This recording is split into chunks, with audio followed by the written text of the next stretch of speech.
बिस्मिल्लाहिर्रहमानिर्रहीम। Retired major general Asif Ali Khan, professor of cardiac surgery. चंद लोगों ने सवालात किए हैं, मैं आज उनका जवाब दे रहा हूँ। ये हैं उबैद फ्राम AJK। उन्होंने कहा मेरी बेटी को टॉफ है और स्मॉल मैपका से लड़ रही हैं, दिन ब दिन उसका वज़न भी कम होता जा रहा है, तो मुझे बताएं क्या करना है। उनको टॉफ है, टेट्रोलॉजी ऑफ फेलो। इसका एक तो मुझे उम्र चाहिए, नंबर 2 इनका ईको चाहिए। ईको में अगर इनके पल्मोनरी आर्टरीज जो फेफड़ों को रगे जाती हैं अगर वो छोटी हैं तो इनका BT शंट होना चाहिए, लेकिन अगर पल्मोनरी आर्टरीज अच्छी हैं तो फिर इनका टोटल करेक्शन होना चाहिए।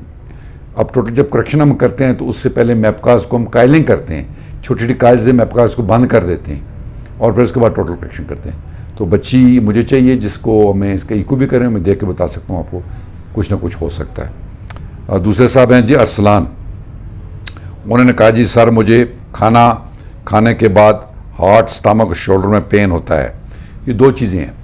जिनको दिल की बीमारी होती है वो खाना खाने के बाद चल नहीं सकते, चलें तो उनको दर्द होता है, इसको हम कहते हैं पोस्ट प्रेंडियल एंजाइना। ये तो है दिल की बीमारी। अगर वैसे किसी बंदे को खाना खाने के बाद मैदे में दर्द होता है या शोल्डर में और वो यंग है तो ये फिर मैदे का मसला है, तो ये चेक कराएं, इसका कोई इतना बड़ा इशू नहीं है, आपको ट्रीटमेंट मिल सकती है। तैयब फ्राम वाकंट, इन्होंने लिखा है जी कि क्वेश्चन ये है कौन से फीचर्स हो तो पेशेंट का CRT होता है, और क्या पेसमेकर से ICD का काम नहीं लिया जा सकता। बात यह कि अगर आपकी हार्ट बीट ज़्यादा है तो हम उसके लिए EP स्टडी करते हैं। हार्ट बीट ज़्यादा हो, EP स्टडी करें तो अगर एक फोकस होता है जिसको हम लेज़र से इसको बंद कर देते हैं, ये EP डिपार्टमेंट करता है।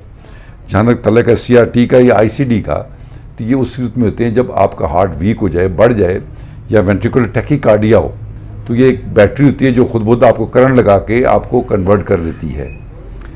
इसमें CRT और ICD डेफिनेटली बहुत महंगे हैं। ICD ज़रा पुरानी चीज़ है, CRT लेटेस्ट चीज़ है। तो ये तब होती हैं जब आपको मेलिग्नेंट डिस्थिमियाज हों, फैटल डिस्थिमिया हो जिसमें वेंट्रिकुलर टैकीकार्डिया भी है, तब ये लगाया जाता है।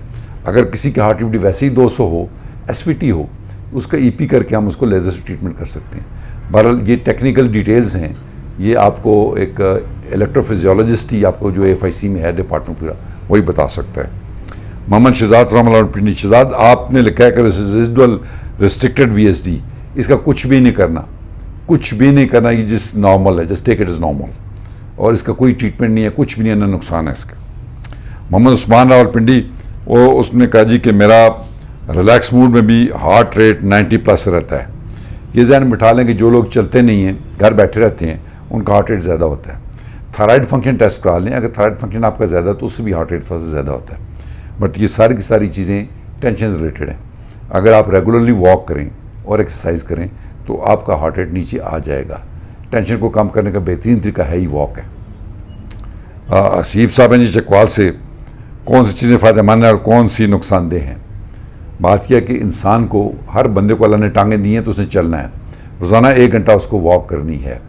खाने पीने का ये है कि जो भी अल्लाह ने हलाल चीज़ें पैदा की हैं वो मॉडरेशन में खाएं, हलाल चीज़ें मॉडरेशन में खाएं। आजकल हम ये कहते हैं नमक ख़राब चीज़ है, नमक ज़्यादा नहीं लेना चाहिए, चीनी ज़हर है, चीनी नहीं लेनी चाहिए, सिगरेट ज़हर है, और शराब नोशी, ये 4 चीज़ें ज़हर हैं। और इसके अलावा हम ये कहते हैं कि जो इंडस्ट्री से डेयरी प्रोडक्ट्स आते हैं, जिस तरह मक्खन हो गया, मार्जीन हो गई, या इंडस्ट्री से बने हुए गोश्त के प्रोडक्ट्स आते हैं, सासेज वगैरह, ये चीज़ें अच्छी नहीं हैं। ताज़ी फ्रेश चीज़ लें, जो भी लें मॉडरेशन में लें, म्याना रवि से लें। सब्जियां खाएं, अच्छी चीज़ है। फ्रूट 5-6 दफ़ा दिन में खाएं, अच्छी चीज़ है। ड्राई फ्रूट खाएं, अच्छी चीज़ है। और हमारे जो हाक हलाल जो भी हमें अल्लाह ताला ने हुक्म दिया ये खा सकते हैं, वो मॉडरेशन में खाएं, कोई मसला नहीं है। लेकिन जिस तरह मैंने आपको बताया, नमक, चीनी, सिगरेट, शराब, industrial process meet, industrial process dairy products, ये अवॉइड करें। अयाज खान है फ्राम पाकपतन, जिसमें उन्होंने लिखा है कि सर मेरी उम्र 30 साल है और मेरी पहली हमल में 7 माह के बाद ब्लड प्रेशर 140 तक और फिर 200 पर भी जा चुका है। तो बात यह कि आपको ब्लड प्रेशर है। अगर लेडीज़ में ब्लड प्रेशर हो और हमल के दौरान ये बढ़ जाए तो ये ख़तरनाक चीज़ है। हर तरह की दवाइयाँ हैं, आपका लोकल डॉक्टर पाकपतन में होंगे, किसी भी हार्ट स्पेशलिस्ट को या मेडिकल स्पेशलिस्ट को दिखा दें, वो दवाइयों से आपका ब्लड प्रेशर कम कर देगा। आपने 2 ही चीज़ें करनी है, एक नमक नहीं खाना, बिल्कुल बंद कर दें, और नंबर 2 टेंशन नहीं लेनी, टेंशन से BP आपका बढ़ेगा। फोत की भी जाकर रोई होंगे तो आपका BP बढ़ेगा। इन चीज़ों को अवॉइड करें। ब्लड प्रेशर कंट्रोल करना आजकल को इतना बड़ा मसला नहीं है, और लाइट से एक्सरसाइज करें। इरफान फ्राम इस्लामाबाद हैं, उन्होंने कहा मेरे एक रिश्तेदार की उम्र 48 साल है और कैल्शियम की गोलियां डॉक्टर साहब ने लिखी हैं, वो खाते हैं। ये खैर कहें कैल्शियम गोलियां खाने से आपकी आर्टरीज में कैल्शियम नहीं आती, ये ज़हन में बिठा लें। कैल्शियम जो डाइट में होती है वो हम इसलिए देते हैं कि ख़ासकर लेडीज़ जो प्रेग्नेंट हों, जिनके बच्चे हों काफ़ी, वो उनकी हड्डियाँ खोखली हो जाती हैं, हम उनको ये कैल्शियम देते हैं ताकि उनकी हड्डियाँ ज़रा मजबूत हों। खुराक में भी हैं जिसमें आपकी डेयरी प्रोडक्ट्स हैं, आपका अंडा है, इसमें काफ़ी अच्छी कैल्शियम होती है। अगर हम किसी को देते हैं CAC 1000 तो उससे जाके हार्ट के अंदर कैल्शियम नहीं बैठती। हार्ट के अंदर कैल्शियम है आर्टरीज में, तो वो हमें CT पे पता चलता है, CT स्कैन पे, और फिर हम इसके लिए एंजियोग्राफी करते हैं। अदरवाइज़ हार्ट का कहना मुश्किल है कि ये हार्ट की बीमारी है या नहीं है।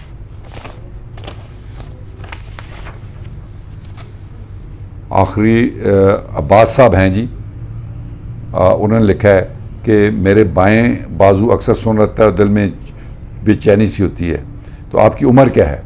अगर आपकी उम्र यंग है तो ये तो टेंशन से है, अगर आपकी उम्र ज़्यादा है तो फिर आपको एक्सरसाइज टॉलरेंस टेस्ट करना पड़ेगा। और ये जो चुभन होती है दिल में, ये खैर अगले टेंशन से होती है। हम इसको अपनी ज़बान में सोल्जर हार्ट भी कहते हैं, स्टूडेंट हार्ट भी कहते हैं। जब स्टूडेंट एग्ज़ाम दे रहे होते हैं, टेंशन होती है तो उनको लेफ्ट साइड पे चुभन सी होती है। ये चुभन टेंशन की बेसिकली रमात है। इसको कार्डियक न्यूरोसिस भी कहते हैं, एफर्ट सिंड्रोम भी हम कहते हैं।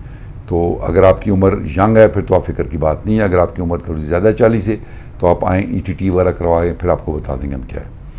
आखिरी सवाल है सैयद जवादुल हसन साहब फ्राम लाहौर, तो उन्होंने कहा जी कि मेरी वालदा 3-4 दिन से जो चलती हैं तो उनको दर्द होता है। बात यह, इनको है एंजाइना, इनका एक ही टेस्ट है जो इनको बताएगा दिल की भी प्रॉब्लम कितनी है, वो है एंजियोग्राफी। कि CKMB या छोटे टेस्ट, इनसे कुछ पता नहीं चलेगा। लेडीज़ हैं, चलती हैं, इनको दर्द होता है, ये एंजाइना है, ज़बान की जो गोली रख लें एंजिसिड की, ठीक हो जाएगा। लेकिन इनको एंजियोग्राफी चाहिए। एंजियोग्राफी बताएगी कि दिल की 3-4 रंग कहाँ बंद हैं, कितने हैं, कितने % बंद हैं, बंद है भी हैं कि नहीं है। बाकी टेस्टों से आपको कुछ पता नहीं चलेगा। बहुत शुक्रिया, थैंक यू।